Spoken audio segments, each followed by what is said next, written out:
Welcome to the Slop Temple. We pray this video helps. In this video, I will explain how to get the Gamma Dragon trophy on Fjordur using an easy method. First, let's talk about preparation.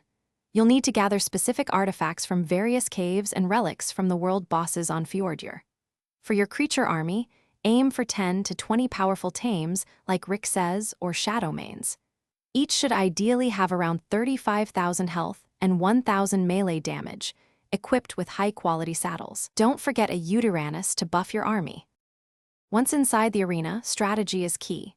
The dragon's fire breath is dangerous, dealing 20% of your creature's maximum health as damage. Stay clear of the lava pits, as they are instantly lethal.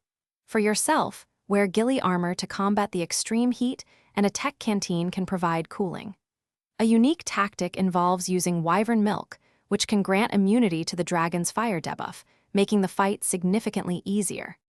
When it comes to optimal tames, Dainoniches are surprisingly effective.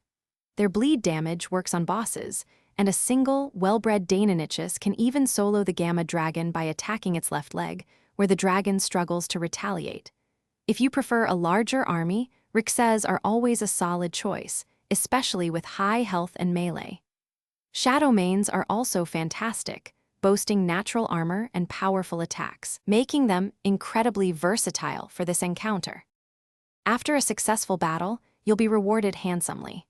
Defeating the Gamma Dragon grants you the coveted Dragon Trophy and a significant amount of element. This trophy is crucial for advancing to the ultimate boss challenge on Fjordur. Remember to collect the element directly from the dragon's inventory once it's defeated. This easy method makes the Gamma Dragon fight one of the most efficient ways to farm element on the map.